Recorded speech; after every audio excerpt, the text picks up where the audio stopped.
할렐루야, 안녕하십니까.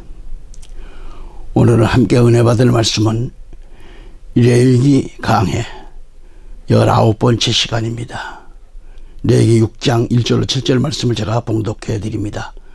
오늘 봉독해 드릴 말씀은 바른 성경입니다. 여호와께서 모세에게 말씀하셨다. 어떤 사람이 여호와께 신실하지 못하여 범죄하되 곧 물건을 맞거나 저당을 잡는 일에 그 이웃을 속이든지 강탈하거나 그 이웃을 착취하든지 혹은 잃었던 것을 찾거나 그것에 대하여 속이고 거짓으로 맹세하든지 사람이 모든 일 중 하나라도 행하여 죄를 지으면 그는 범죄함으로 죄가 있으니 그가 약탈한 것이나 강탈한 것 혹은 그에게 맡긴 저당물이나 그가 잃었다가 찾은 것 혹은 거짓으로 맹세한 모든 것을 온전히 되돌려 주되 그것에 5분의 1을 더하게 하고 그의 속건제를 드리는 날에 그것의 주인에게 주어야 한다. 또는 그 자신의 속건제물을 여호와께 가져가야 하는데 곧 네가 정한 값대로 양떼 가운데서 흠없는 순양을 속건제물로 제사장에게 가져가고 제사장이 여호와 앞에서 그를 위하여 속죄하면 그 사람은 그가 행한 모든 죄를 용서받게 된다. 아멘. 오늘 레위기 바로 6장과 7장은 각 그 제사의 기본 절차를 다루게 됩니다. 그런데 레위기 6장, 7장은 5대 제사 규례에 연속되는 그 부분이 되겠습니다. 그래서 6장, 7장까지는 범법제가 뭐죠? 속건제를 가리킵니다. 이 속건제의 연속 부분으로 7장까지 5대 제사의 그 기본 절차를 설명을 해드리면서 오늘 레위기 6장에서는 이 두 장을 합해가지고 10대 주제로 분류해서 말씀을 드리게 됩니다. 이 범법제, 바로 이 속건제를 드려야 할 때 세 유형물로 구분되는데요. 그리고 레위기 6장 1절로 7절에서 네 가지 속건제, 이 범법제가 더 추가되어 있음을 말씀드리게 됩니다. 첫째로 어떤 혼이 범법을 저질렀다 이 말이죠. 어떤 사람이, 혼이라는 건 사람을 말이죠. 어떤 사람이 범법을 저질렀을 때, 즉 죄를 범했을 때 레위기 5장 14절 16절의 말씀이 됩니다. 두 번째는 주의 율법을 범했을 때 그 경우입니다. 범했을 때의 경우입니다. 레위기 5장 17절 19절 말씀을 볼 수 있겠고요. 세 번째는 이웃에게 죄를 범했다는 것, 이 범법했을 경우를 말합니다. 레위기 6장 1절로 7절 얘기죠. 넷째로는 나실인, 이 구별된 자죠. 나실인의 서원을 범했을 경우 그걸 말합니다.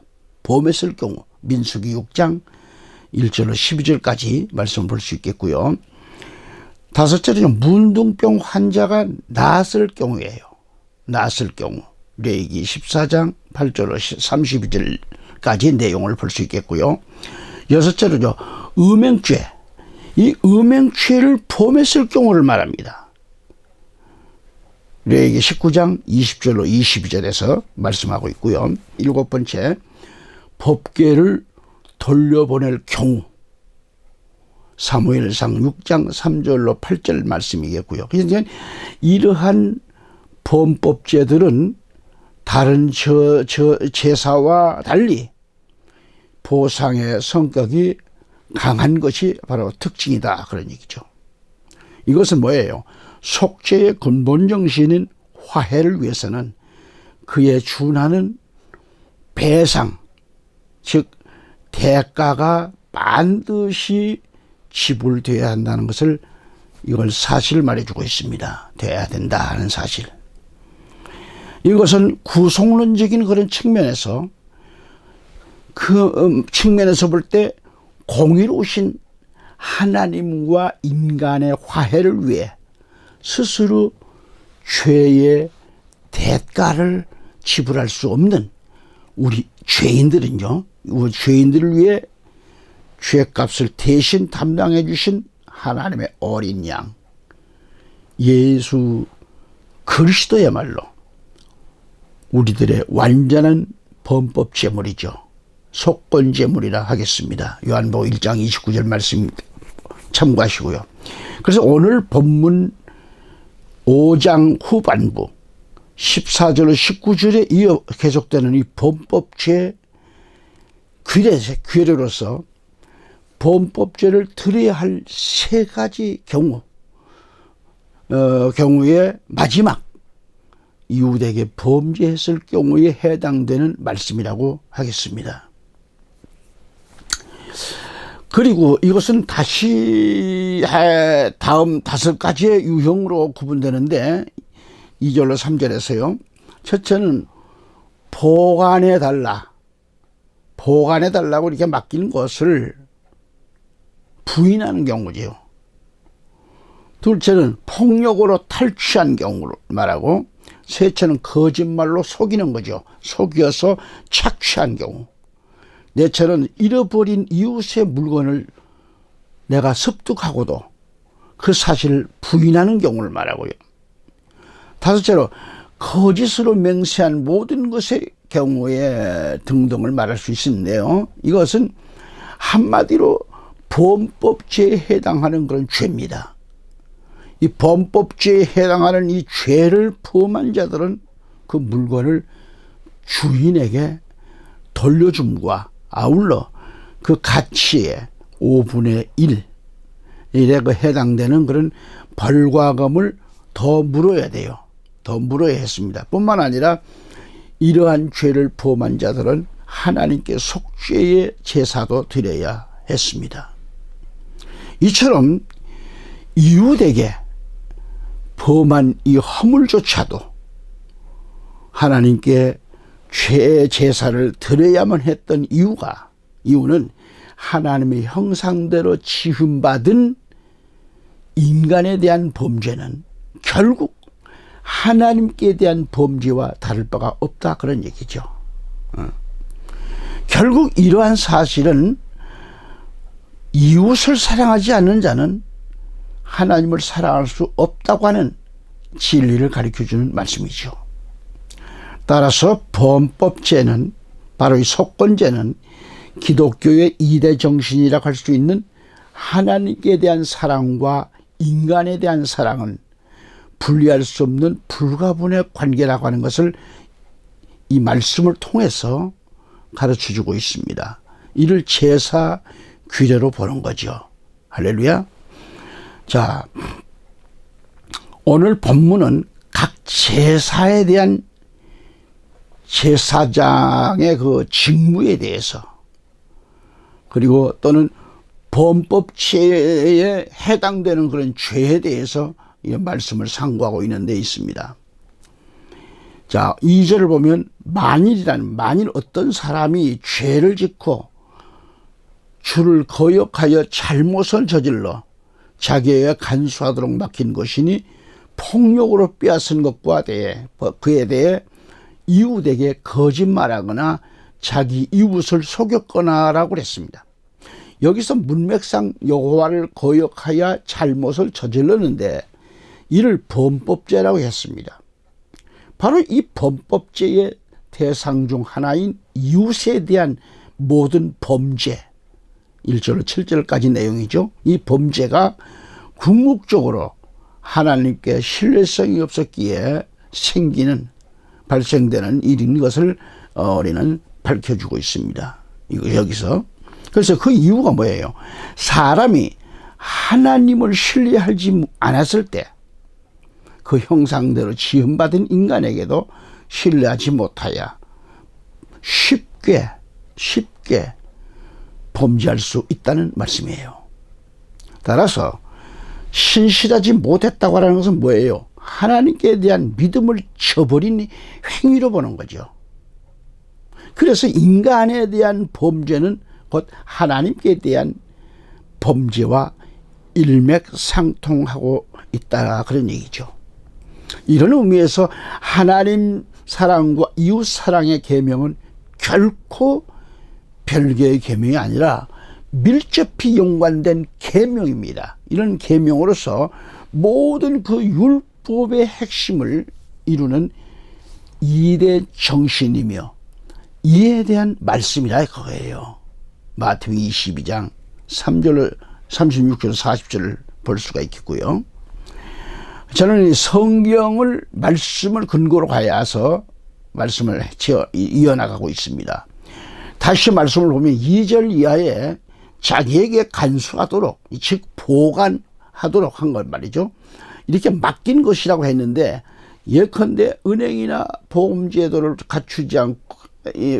갖추고 있지 못했던 그런 고대 사회에서는요, 장기간 출타 시 귀중한 물품을 이웃에게 위탁한다라는 그런 간섭이 있었다고 그래요.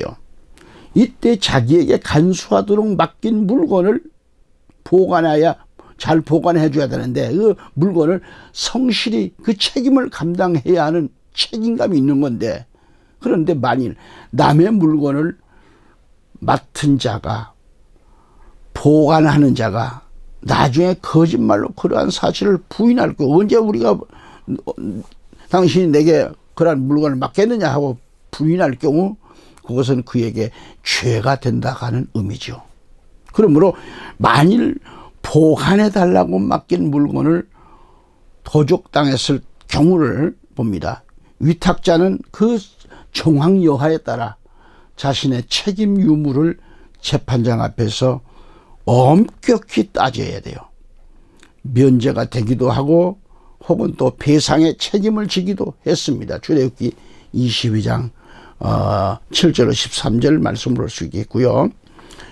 하나님을 거역한 데서, 신실하지 못한 데서 발생되는 이 행위라고 하는 이 행위는 사람이 사람에 대하여 범죄하게 되는데, 이렇게 되는 그런 행위는 결국 사람의 모든 행위를 주장하는 전능하신 하나님의 뜻을 거역하고 대적하는 데서 비롯된다고 하는 말씀입니다. 그래서 이웃에 대한 범죄 행위는 곧 하나님께 대한 범죄 행위로 규정하고 있는 거죠. 그렇기 때문에 하나님께 반드시 범법죄, 이 속건죄를 바쳐야 합니다. 드려야 됩니다.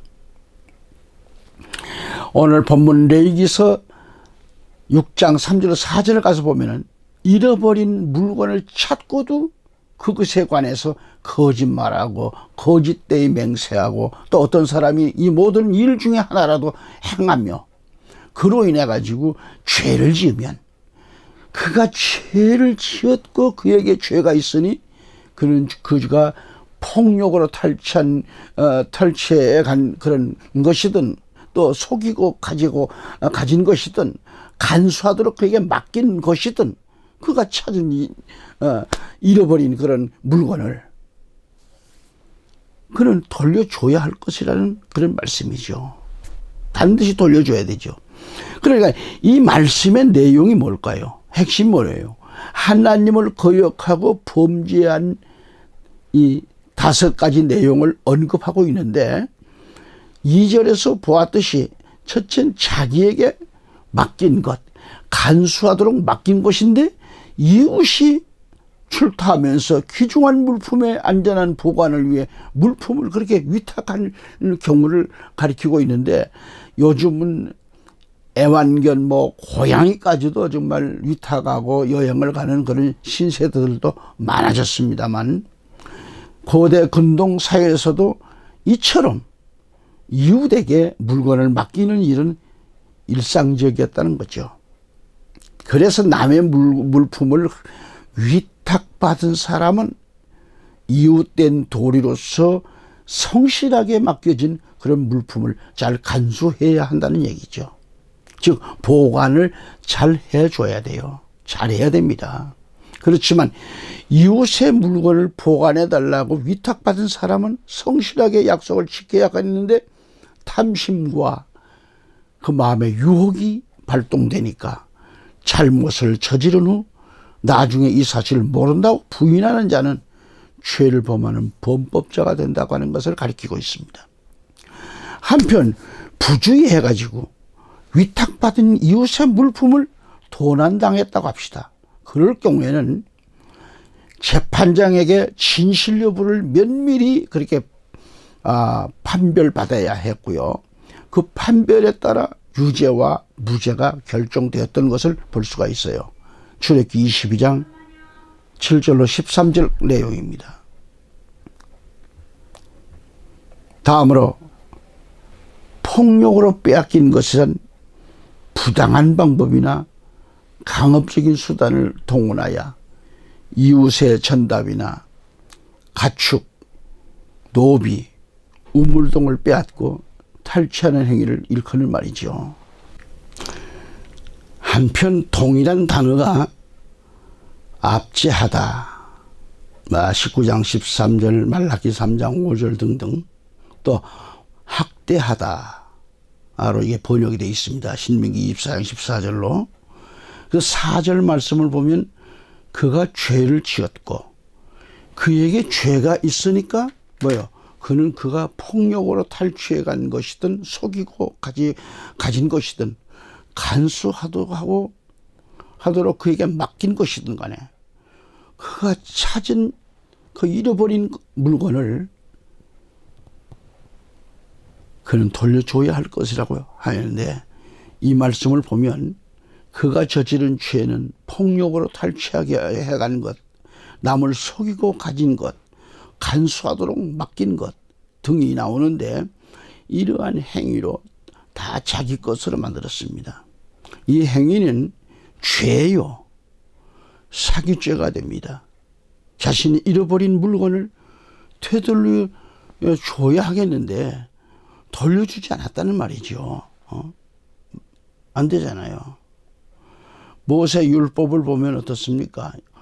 의복이나 가축 등 이웃의 물건을 자신이 습득했다 이 말이죠. 습득했다고 하면 반드시 이웃에게 돌려주는 것으로 규정되어 있어요. 신명기 22장 1절로 3절 말씀입니다. 이 같은 법은 원수의 소유물에 대해서도 동일하게 적용되어 있는 거죠. 출애굽기 23장 4절을 볼 때. 뿐만 아니라 이 습득물의 주인을 알 수 없을 경우에는 주인이 찾으러 올 때까지 잘 간수해야 할 의무가 있는 겁니다. 신명기 22장 3절 내용입니다.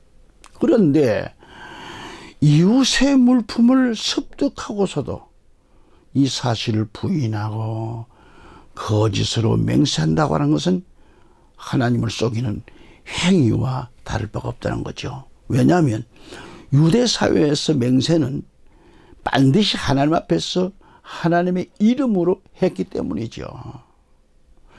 다음으로 레위기 6장 5절에 보면은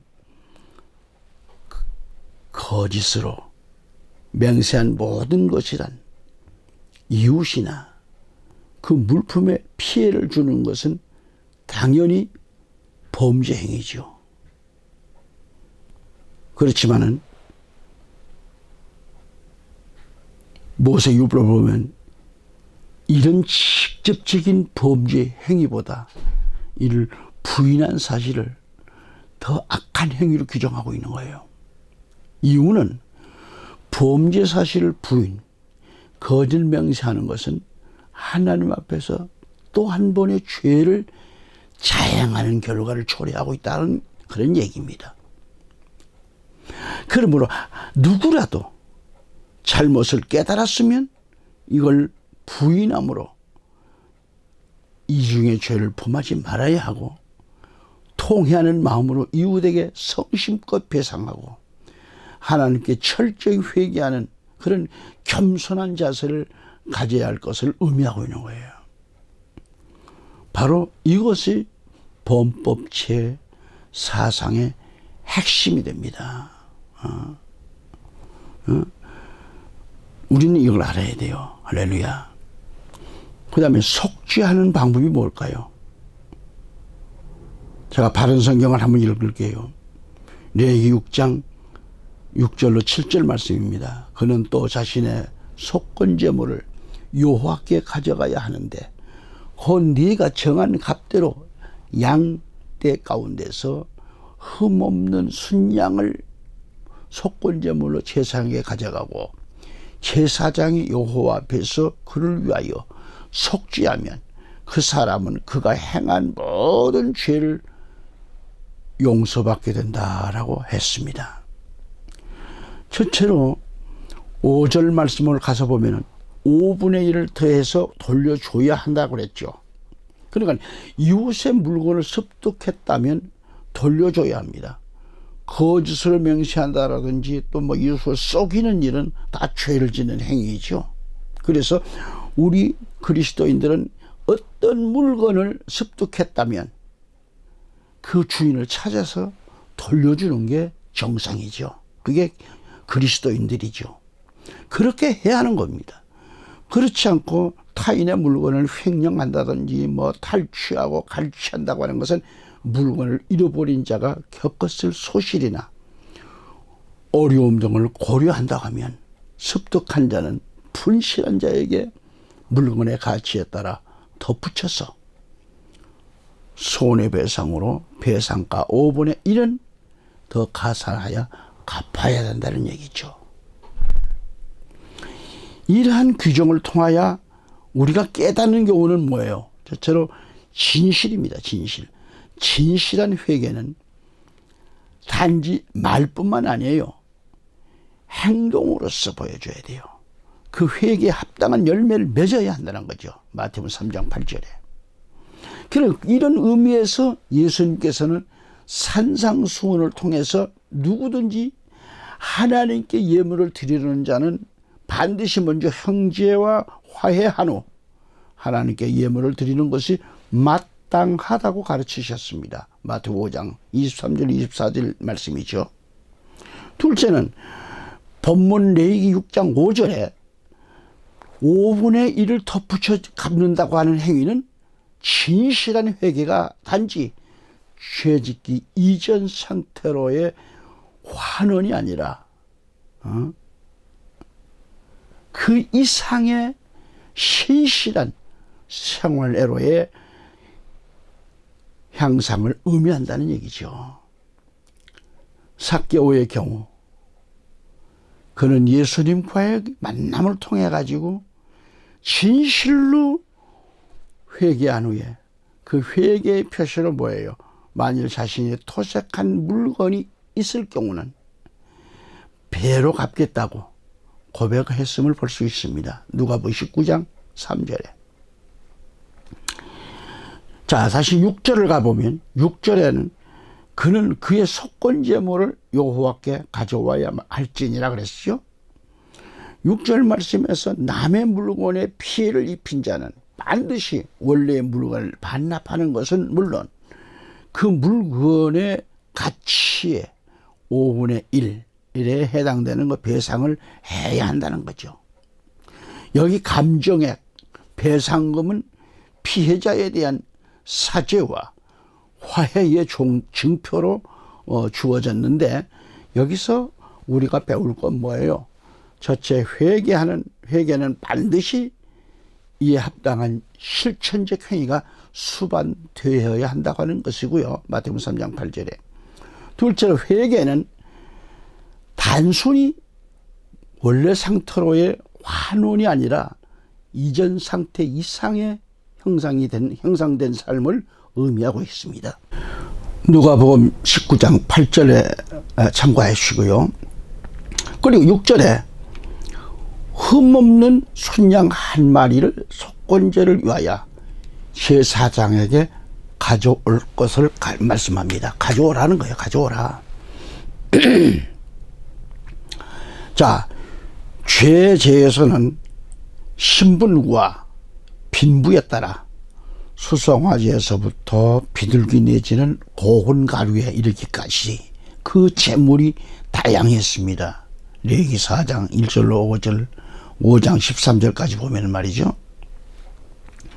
하지만은 이 속건제에서는 범죄 유형, 이 유형과 관계없이 순양의 제물만이 드려졌어요. 레위기 19장 20절로 22절과 스가랴 10장 19절에 말씀을 볼 수가 있습니다. 범법 제물이 오직 순양 한 마리로만 규정된 것은 죄의 보상 문제는 오직 유일하신 예수 그리스도만이 해결할 수 있다는 그런 교훈이 됩니다. 아멘. 7절을 가보면 그 죄가 그에게 사해지리라 그랬습니다. 지시와 규례대로 범법죄를 드리는 자는 무슨 허물이든지 죄사함을 받게 된다는 그런 말씀이죠. 그러나 먼저 이웃과 하나님께 대하여 진심으로 잘못을 깨닫고 회개가 수반되어야 됩니다. 마찬가지로 죄인들의 속건제물이 되신 그리스도의 그 대속사역은 어떤 죄든지 사할 수 있는 능력이 있습니다. 다만 죄인이 사죄의 은혜를 입기 위해 죄에 대하여 철저히 깨닫고 자백하는 것만이 먼저 있어야 합니다. 이 점을 우리가 바로 알아야 합니다. 그 다음에 세상이 제사장이 주 앞에서 그를 위하여 속죄하리니라고 7절 말씀합니다. 제사장.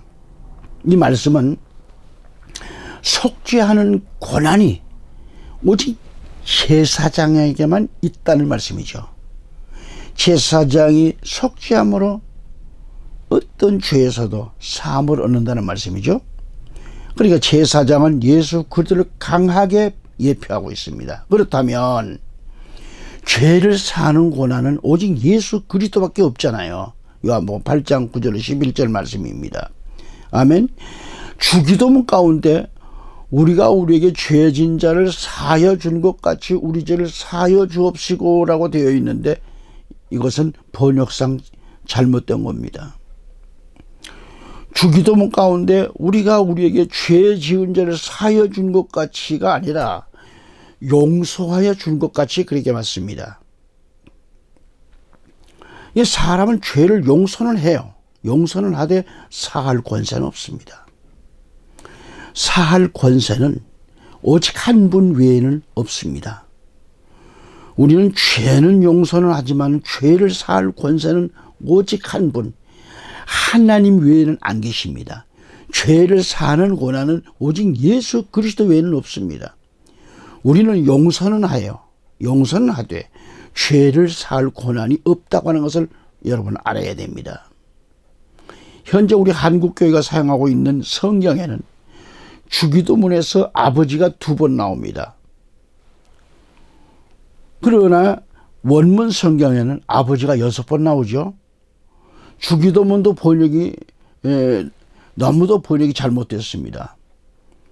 정확히 알 수 있는 주기도문은 이렇습니다. 지금은 레위기 6장을 강의 중이지만은 잠깐 참고로 말씀드린다면 이렇습니다.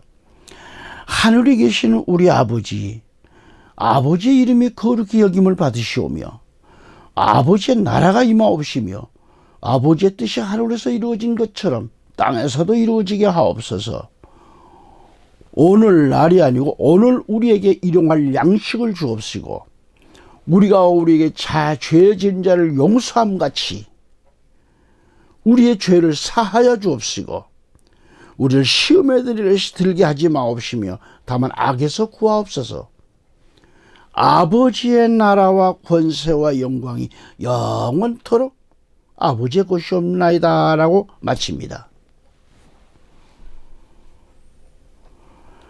여기에서는 아버지가 6번인데 개역 성경에는 아버지가 2번밖에 없어요. 잘못된 번역임을 알아야 합니다. 장로의 신학대학교 교수 및 대학원장을 역임했던 나채훈 박사 생전에 만나 뵙고 성경 오역에 대해서도 말씀을 나누었지만, 우리 한국교회가 보고 있는 신구약 성경에 오역된 구절이 2000여 구씩 되며 원본에서는 연본에 있는 성경 구절들을 없음이라는 것이 너무도 많다는데 우려하지 않을 수 없다 그래요. 주기도문 가운데도 번역이 잘못되었음을 지적하고 있었습니다. 이미 하나님께로 가셨지만 우리 한국교회는 주기도문을 다시 번역해야 합니다. 다시 본론으로 들어가면, 죄를 지은 자는 먼저 피해를 당한 이웃에게 본 물건과 더불어 5분의 1의 벌과 금을 되돌려 주면서 잘못을 빌고 용서를 구하는 등 성실히 사람에 대한 책임을 다해야 할 것을 말씀드렸고요. 그리할 때 그는 하나님께 범법죄를 드릴 자격이 회복된다는 말씀입니다. 그래서 남의 물건을 횡령 혹은 약탈한 자가 이웃에 대해 용서받지 않고 그 물건으로 하나님께 예물을 드린다는 것은 하나님을 범죄자의 부당한 예물을 받는 것으로 착각해서는 안 됩니다. 한편 이웃에게 용서 안 받은 그런 죄인은 반드시 하나님께 속건제를 드려야 됩니다. 이것은 하나님에 대한 범죄는 그 사람의 창조자이신 하나님께 동시에 죄를 범한 것이기 때문에 그렇습니다. 아울러 거짓 맹세를 할 때 하나님을 거짓 맹세의 증인으로 채택한 죄를 하나님께 범하는 행위가 된다는 것을 알아야 됩니다. 따라서 진실로 죄 용서는 하나님께 속건제를 드림으로써 완성되는 거죠. 물론 여기서 속건제물이 된 흠없는 수양은 장차 우리 죄인들의 영원한 속죄제물이 되실 예수 그리스도의 모형이고요, 예표가 되십니다. 이사야 53장 10절, 골로새서 2장 13절 말씀을 볼 수 있어요. 그 다음에 그 죄가 그에게 사해지리라고 그랬죠. 7절 말씀에. 그러면 7절은 뭐예요? 7절을 보면 제사장이 주 앞에서 그를 위하여 속죄하리니 그가 잘못을 저질러 행한 모든 것 중 어떤 것에 대해서도 그 죄가 그에게 사해지리라고 했습니다. 제사장이 하나님 앞에서 그를 위하여 속죄하리니라는 것입니다. 속건제를 드리는 범법자는 자신의 죄를 깊이 깨닫고 이웃과 하나님께 충심을 다하여 회개해야 한다는 사실이 포함되어 있는 거예요. 만일 여기서 범죄자가 절차를 따라 이웃과 하나님께 자신의 책임을 이행을 다했다 할지라도 그것이 마음에 없는 그런 형식에 불과한 것이라고 하면 그것은 진실로 용서받을 수 없는 것입니다. 안 돼요. 이로 보건대 구약의 제사 규례가 외형에 치우친 것이 아니었다고 하는 거죠. 내적이고 영적인 면에 그 근본 정신에 있다고 하는 겁니다. 이것은 전능하신 하나님의 뜻입니다. 또는 모세의 가르침이자 선지자들의 경고였습니다. 이사야 1장 10절로 20절, 호세아 6장 6절에 아모스 5장 22절 등등을 볼 수 있어요. 한편 이 말은 영적으로 우리에게 깊은 깨달음을 주고 있는 거죠. 이것은 장차 인류의 속건제물이 되실 예수 그리스도의 대속의 온전성을 암시한다는 점입니다. 오늘 말씀을 통하여 보았듯이 속건제물로서의 예수 그리스도는 그 어떠한 범죄의 양이나 질보다 오히려 승합니다. 승하여 그 모든 죄악을 완전히 속하기에 결코 부족함이 없으시다고 하는 사실을 암시하고 있는 거예요. 죄인들을 위해 이처럼 크신 재물이 있기에 오늘 이 타락한 시대에 살고 있는 우리 같은 죄인들도 그 재물에 의지하여 능히 속죄함 받을 수 있게 된 이 놀라운 하나님의 은혜에 감사와 영광을 돌려드리는 우리가 되어야 합니다. 아멘. 히브리서 9장 12절 14절까지 보면 염소와 송아지의 피로 아니하고 오직 자신의 피로 한 번 성소에 들어가셔서 우리를 위하여 영원한 구속을 이루셨느니라. 황소와 염소의 피와 암송아지의 제도 불결한 자들에게 뿌려 그 육체를 정결케 함으로써 거룩하게 된다면 하물며 영원하신 성령을 통하여 흠없는 자신을 하나님께 드린 그리스도의 피가 어찌 죽은 행실에서 너희 양심을 정결케 하여 살아계신 하나님을 섬기게 하지 못하겠느냐라고 했습니다. 여기서 12절을 다시 보면 염소와 송아지의 피로 아니하고 오직 자신의 피로 한 번 성소에 들어가셔서 우리를 위하여 영원한 구속을 이루셨느냐고 했습니다. 구약 아론 계통의 제사장들은 속죄일에 동물의 피를 통해서 구속사역을 행하여 왔습니다. 레위기 16장 3절과 5절 11절 또 15절 16절을 쭉 보면 알 수 있겠고요. 염소들은 백성들의 죄를 위한 희생제물이었고요. 송아지는 대제사장 자신과 가족을 위한 희생제물이었지요. 그러나 그 효력은 일시적이고 불완전한 그런 것이었기에 매년 속죄일마다 희생제사를 드려야만 했습니다. 그러나 그리스도께서는 새 언약의 대제사장으로서 십자가의 죽음을 통해 가지고 온전한 구속사역을 성취하셨습니다. 아멘. 다시 말하면 그리스도의 피를 통한 희생제사는 영원하며 완전한 것이었습니다.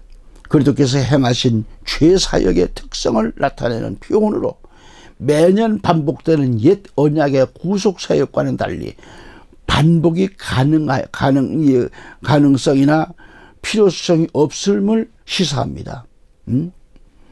한편 성소는 지성소를 가리키는 것으로 본절에서는 지상의 장막이 아닌 하나님의 전인 그런 하늘 성소를 가리키고 있어요.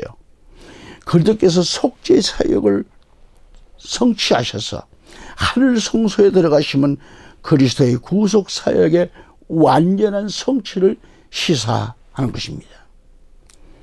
13절에 황소와 염소의 피와 암송아지의 제도 불결한 자들에게 뿌려 그 육체를 정결함으로써 거룩하게 한다면 그랬습니다. 이 말씀은 옛 언약 하에서 드려진 동물의 피의 효력에 대한 언급입니다. 수소들의 피와 염소들의 그 피와 한 암송아지의 제들을, 이 말은 일반 제사에 드려진 제물이었으면 물론 속죄일의 대제사장과 가족 그리고 백성들의 속죄를 위한 것이며 그런 피였으며 12절에 그리고 감송아지의 제들은 성결하게 하는 의식에 사용되었고요. 제는 부정한 것을 깨끗하게 하는 물을 만드는 데 사용됐습니다. 민수기 19장 1절 10절 내용입니다. 이러한 희생제물의 피와 제는 효과가 있는 것이나 단지 외형적이며 상징적으로 깨끗해지고 거룩해지는 것에 불과했다는 거죠. 14절에 하물며 영원하신 성령을 통하여 흠없는 자신을 하나님께 드린 그리스도의 피가 어찌 죽은 행실에서 너희 양심을 정결케 하여 살아계신 하나님을 섬기게 하지 못하겠느냐라고 했습니다. 이 말씀에서 새 언약의 그리스도의 피를 통한 그런 구속사역의 효과에 대한 언급입니다. 그리스도의 피는 옛 언약의 제사보다 질적으로 우월한 것으로 옛 언약의 제사가 성취할 수 없는 것, 즉 양심을 깨끗이 하는 것과 하나님을 섬기지 못하게 막던 죄를 제거하는 구속사역을 성취했던 거죠. 이것은 그리스도의 피를 통한 새 언약의 목적입니다. 새 언약을 통해서 양심이 깨끗해진 그런 그리스도인들은 옛 언약 하에서 불완전한 속죄로 인하여 제대로 섬길 수 없었던 하나님을 섬길 수 있었다는 그런 말씀입니다. 할렐루야. 영원하신 성령을 통하여 자 디아 표노마토스 아이오니온 그랬습니다. 즉 표노마토스는 성령을 통하여 주어진 임무를 성취하는 이사야서의 주의 종 사상을 암시하는 것으로서 성령을 의미하고 있다고 봅니다. 성령을 통해서 그리스도의 구속사역이 성취됐다고 하는 이 사실은 그리스도께서 아론 계통의 대제사장과는 달리 성령을 통하여 하나님의 능력 안에서 속죄사역을 이루신 대제사장이심을 시사하고 있는 거죠. 그리고 흠없는 자신을 하나님께 드린 그리스도의 피, 흠없는 것에 해당하는 헬라어 이 아모모는 70명에서 결점이 하나도 없는 희생제물을 가리킬 때 사용된 그 희생제사 용어입니다. 민수기 6장 14절 19장 2절에 이것은 그리스도의 희생의 완전성을 나타내는 거죠. 그리고 그리스도께서 자발적으로 자신을 하나님께 드린 것은 완전한 순종의 성취를 시사하는 그런 말씀이 되겠습니다. 아멘. 오늘도 여기서 또 말씀을 듣고 다음 시간 또 이어집니다. 항상 건강하시기 바랍니다. 감사합니다.